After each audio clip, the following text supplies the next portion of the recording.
Hello साथियों, मैं चंदन कुमार आप सभी साथियों को परफेक्ट ट्यूशन में स्वागत करता हूं। अभी सभी साथियों के लिए क्लास 10th का फिजिक्स की पहली चैप्टर प्रकाश का परावर्तन तथा अपवर्तन का इस वीडियो में सीखने को कुछ मिलेगा।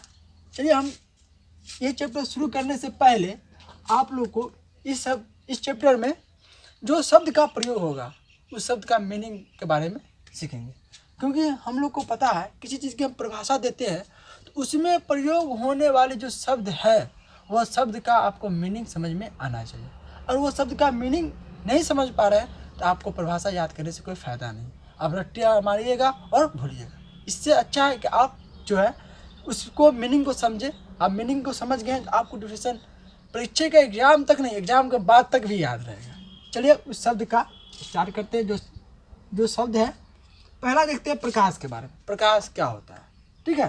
तो प्रकाश जो होती है एक प्रकार की ऊर्जा है जिसके माध्यम से हम किसी वस्तु को देख पाते हैं, ठीक है। तो इस बात को लिखते हैं हम लोग, आप लोग भी मेरे साथ लिख सकते हैं। प्रकाश, प्रकाश जो है एक प्रकार का ऊर्जा है जिसके माध्यम से हम किसी वस्तु को देख पाते हैं, ठीक है। अब हम प्रकाश के गुण के बारे में बात करते हैं। यहाँ अगला पॉइंट दे सकते हैं आप, प्रकाश का गुण। इसका हम पहला गुण कह सकते हैं, प्रकाश हमेशा सीधी रेखा में गमन करती है। प्रकाश तो प्रकाश के गुण में हम देखें कि प्रकाश हमेशा सीधी रेखा में गमन करती है। और दूसरी गुण क्या है, प्रकाश एक चुंबकीय तरंग। हम बोले प्रकाश हमेशा सीधी रेखा में गमन करते हैं। आप लोगों को किसी लाइट को या किसी बल्ब को जलते हुए देखे होंगे तो उसमें से एक किरण, जैसे में एक बल्ब है यहाँ पर आप देखिए, ये अगर आपका बल्ब है तो देखिए होंगे रात के समय ऐसा ऐसा किरण निकलते रहता है ऐसा। मतलब क्या है, प्रकाश हमेशा एक सीधी रेखा में गमन करती है, या इसको हम लोग बोल सकते हैं प्रकाश सरल रेखा में गमन करती है ना। प्रकाश क्या क्या करती है, सीधी रेखा में गमन करती है या तो सरल रेखा में गमन करती है, ठीक है। आगे देखिए अगला गुण है प्रकाश का, प्रकाश एक चुंबकीय तरंग है, या इसको बोल सकते हैं प्रकाश एक विद्युत चुंबकीय तरंग है। विद्युत चुंबकीय तरंग कहने का मतलब क्या है, आप यहाँ पे थोड़ा सा सीधा कर सकते हैं। प्रकाश एक विद्युत चुंबकीय तरंग, विद्युत चुंबकीय तरंग है। तो विद्युत चुंबकीय तरंग होता क्या, विद्युत चुंबकीय तरंग वैसा तरंग होता है जिसके चलने के लिए माध्यम की आवश्यकता नहीं होती है, वो बिना माध्यम का संचालन करें।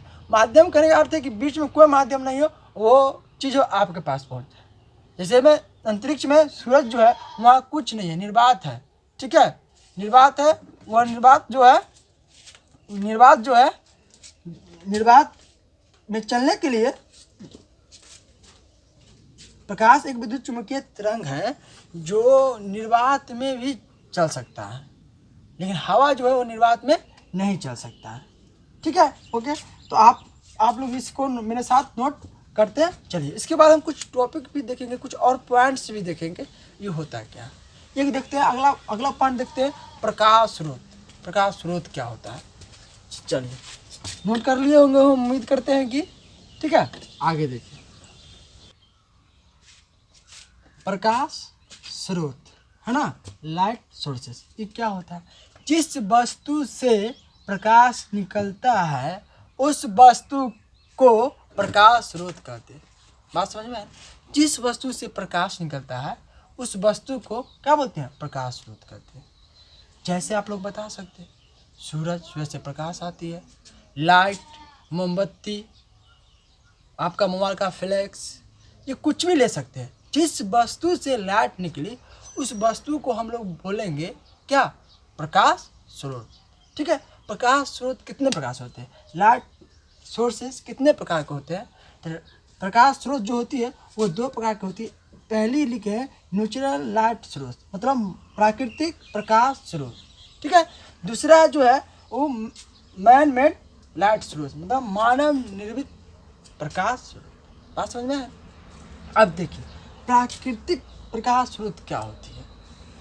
ठीक है, तो वैसी प्रकाश स्रोत जो प्राकृतिक में मौजूद हो, जैसे सूरज, चांद, तारा, ये सब क्या है, प्राकृतिक प्रकाश स्रोत है। ये पहले से उपलब्ध है। सूरज एग्जाम्पल दिए, तारा दिए।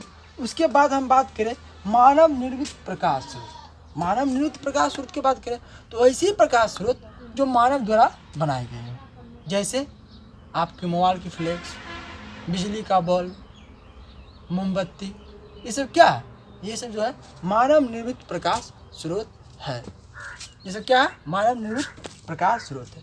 तो आप मेरे साथ सारे डिफिनेशन को आप लिखते चलिए, और ये सब जो पॉइंट है, ये पॉइंट आपको आगे पढ़ने में काफ़ी हद तक मदद करेगी। इसलिए इस वर्ड को समझ, हम जहाँ प्रकाश स्रोत की बात करते हैं आपको समझ में आना चाहिए प्रकाश स्रोत होता क्या। ठीक है, ताकि आप आगे जो है वीडियो अच्छे तरह से कर सकते हैं। ठीक है, अभी देखते हैं, आगे चलते हैं। ठीक है,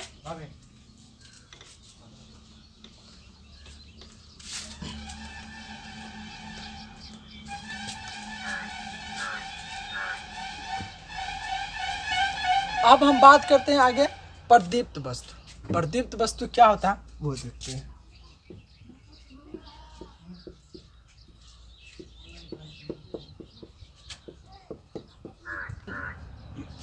चलिए हम बोलते हैं प्रदीप्त वस्तु किसे कहते हैं, इसके बारे में डिफिनेशन है। देखिए इसके बारे में यही जान लीजिए कि यह जो है मतलब ऐसी वस्तु जिससे प्रकाश उत्सर्जित होती है।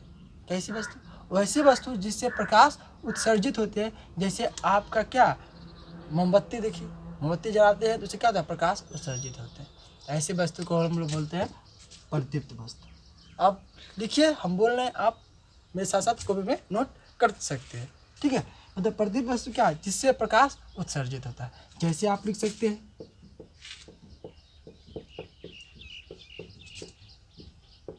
मोमबत्ती, है ना, सूर्य,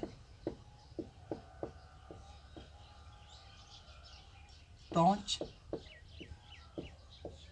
या फिर आपके मोबाइल का फ्लैश, कुछ भी। ठीक है, आगे देखिए अप्रदीप्त वस्तु। ये क्या होती है, वैसी वस्तु होती है जिससे प्रकाश उत्सर्जित नहीं होती है। किसे बोलते हैं, वैसे वस्तु जिससे प्रकाश उत्सर्जित नहीं होती है। जैसे बेंच, टेबल, कुर्सी। तो अब जैसे लिख सकते हैं मेज, टेबल, कलम, ईटी। ठीक है, अब ये हो गया। अब चलते हैं हम आगे की ओर। अब बात करते हैं प्रकाश की किरण। इस बात को थोड़ा सा गौर से सुनिएगा कि प्रकाश की किरण क्या है।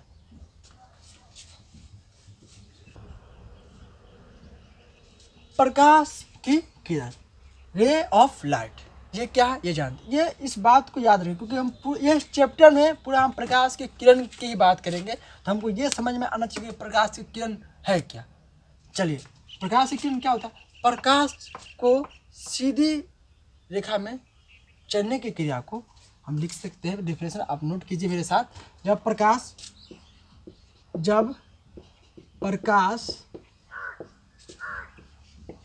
सीधी रेखा में चलती है तो इसे प्रकाश की किरण कहते हैं। जब प्रकाश सीधी रेखा में चलती है तो इसे प्रकाश की किरण कहते हैं। जैसे आप समझ सकते हैं, यहाँ इतनी सारी किरण निकली ना, इसका एक रेखा जो यहाँ है ना, ये प्रकाश निकला, इसको क्या बोलेंगे, प्रकाश की किरण। इसको क्या बोलेंगे, प्रकाश की किरण। इसको क्या बोलेंगे, प्रकाश की किरण। इसको क्या बोलेंगे, प्रकाश की किरण। ये सब क्या, एक प्रकाश। अब देखिए होंगे बल्ब जलता है तो इसमें से एक किरण निकलती है, एक प्रकाश निकलता है, सीधे चल रही है, वही है प्रकाश का किरण। ठीक है। चलिए आप बात करते हैं, प्रकाश की किरण बात कर लिए, आप बात करते हैं प्रकाश की किरण पुंज क्या होती है। प्रकाश का किरण पुंज ये क्या है, इसके बात करते हैं। तो प्रकाश की किरण के समूह को प्रकाश का किरण पुंज कहते हैं। इसे पर यहाँ आप देख सकते हैं इस बॉल में, जब एक प्रकाश को हम लोग क्या बोल रहे थे, किरण बोल रहे थे, प्रकाश की किरण बोल रहे थे, लेकिन बहुत सारे प्रकाश निकल रहे हैं, बहुत सारे प्रकाश निकल रहे, तो बहुत सारे प्रकाश निकल रहे, इसी समूह को प्रकाश किरण के समूह को क्या बोलेंगे, किरण पुंज कहेंगे। यहाँ डिफिनेशन लिखा हुआ है, प्रकाश की किरण के समूह को प्रकाश का किरण पुंज कहते हैं। ये कितने प्रकार की होती है अब ये देखेंगे। तो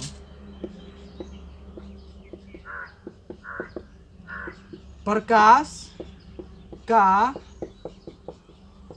किरण पुंज 3 प्रकार के होते हैं। प्रकाश का किरण पुंज 3 प्रकार के होते हैं। एक में क्या होता है देख लेते हैं। अभिसारी किरण पुंज, कौन सा, अभिसारी किरण पुंज। दूसरा होता है अपसारी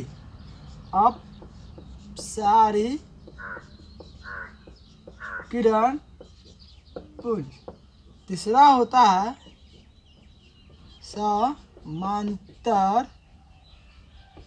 समांतर किरण पुंज। ठीक है। अब बारी बारी जानते हैं कि अभिसारी किरण पुंज क्या होती है, अपसारी किरण पुंज क्या होती है और समांतर किरण पुंज क्या होती है।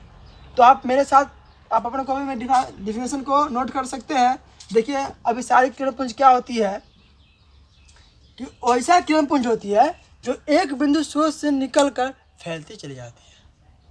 कैसा होता है अभिसारी, ठीक है, अपसारी किरण पुंज और समांतर किरण। अभिसारी किरण पुंज क्या होता है, देखिए अभिसारी किरण पुंज क्या होती है। इस प्रकार की किरण पुंज क्या होती है कि अनेक बिंदु से आकर एक बिंदु पर आकर मिलती है। जैसे इधर से आ रही है किरण, यहाँ में, इधर से आ रही है यहाँ में, इधर और से आकर यहाँ में। तो इस प्रकार के किरण पुंज को बोलते हैं अभिसारी किरण पुंज। मतलब अनेक बिंदु से आकर एक बिंदु पर आकर मिलती है, इससे इस प्रकार की जो किरण पुंज बनती है, इसको किरण पुंज क्यों कर रहे हैं, क्योंकि किरण का समूह है। ऊपर ही आप परिभाषा पढ़े, प्रकाश किरण के समूह को किरण पुंज कहते हैं। तो अभिसारी किरण पुंज मतलब क्या, अनेक बिंदु से आकर प्रकाश एक बिंदु पर आकर मिलती है, अनेक बिंदु से आती है और प्रकाश एक बिंदु पर आकर मिलती है, इसी को बोलते हैं अभिसारी किरण पुंज। नेक्स्ट देखिए अपसारी किरण पुंज क्या होता है, ठीक उल्टा। अपसारी किरण पुंज में क्या होती है कि प्रकाश की किरण एक बिंदु से निकलकर अनेक जगह फैल जाती है, ऐसे निकले ऐसे, है ना। अपसारी किरण पुंज जो होता है एक बिंदु स्रोत से निकलकर प्रकाश की किरण क्या होती है, फैलती चली जाती है। इस प्रकार जो किरण पुंज बनता है उसे अपसारी किरण पुंज कहते हैं। नेक्स्ट के बारे में करते हैं समांतर किरण पुंज क्या होती है। आप डिफरेंशन को, आपको परिभाषा को आप लिखते चलिए मेरे साथ साथ।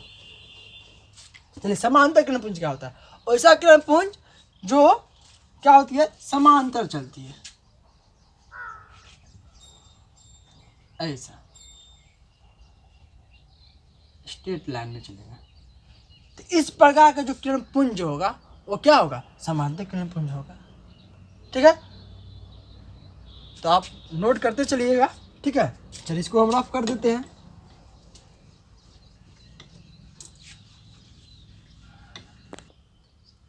देखिए पारदर्शी पदार्थ ट्रांसपेरेंट मैटर क्या होता है, मतलब वो पदार्थ जिनसे प्रकाश आसानी से आर पार कर जाए। ठीक है, उसे बोलेंगे पारदर्शी पदार्थ। जैसे आपकी शीशा, शीशा में प्रकाश डालिएगा, प्रकाश क्या होगा, उसके आर पार कर जाएंगे। वही लिखा है, वैसे पदार्थ जिनसे प्रकाश आसानी से आर पार कर जाए। आपका पानी, पानी में प्रकाश डालिएगा क्या होगा, प्रकाश आर पार कर जाएगा। हवा, हवा में प्रकाश डालिएगा क्या होगा, उसको पार कर जाएगा। तो ऐसा पदार्थ जिनसे प्रकाश आसानी से आर पार कर जाए उसको बोलते हैं क्या, पारदर्शी पदार्थ। जैसे आप लिख सकते हैं यहाँ पर ही, जैसे कांच, हवा, पानी। ठीक है। अब हुआ अपारदर्शी पदार्थ। ये क्या होता है? ऐसे पदार्थ जिनसे प्रकाश आसानी से आर पार नहीं कर सकता है। जैसे आप बात कर सकते हैं मेज, टेबल, कुर्सी, इटिस, कुछ भी हो सकता है। इससे प्रकाश क्या हो? पार ना हो। तो इस बात को याद रखिएगा, क्या अपारदर्शी वस्तु, क्योंकि इसका हम इस्तेमाल कर सकते हैं और इस्तेमाल करना पड़ेगा। तो अपारदर्शी वस्तु क्या होता है? जिससे प्रकाश आसानी से आर पार नहीं कर सकते। एग्जाम्पल तो आप जान ही चुके हैं, टेबल, बेंच, कुर्सी। एक क्या होता है? पारभासी पदार्थ। इसको डिफरेंशियल, इसकी परिभाषा नहीं लिखी है, आप बोल रहे हैं, आप लोग लिख लीजिए। ठीक है, लिखिए। वैसा पदार्थ होता है जिससे प्रकाश का कुछ भाग पार हो जाती है, कुछ भाग पार नहीं होती है। ठीक है। जैसे भी आपका घिंचा हुआ कांच, आपका कांच जो था उसको घिंचाया गया, उसमें आप लाइट डालें तो क्या हुआ? कुछ भाग पार करेगा, कुछ भाग नहीं करेगा, वो रिटर्न करेगा, तो पारभासी होगा। फिर जैसे बोल सकते हैं कोई पेज है आपका, वो किसी तेल से भीज गया होगा, तो अब क्या होगा? उससे प्रकाश दीजिएगा, प्रकाश से कुछ भाग पार कर जाएगा, कुछ भाग पार नहीं करेगा। ऐसी वस्तु को हम बोलते हैं पारभासी पदार्थ। ठीक है। आपको वीडियो अच्छा लगा हो तो लाइक कीजिए, शेयर कीजिए। ठीक है। अपने दोस्तों के यहाँ सेंड कीजिए।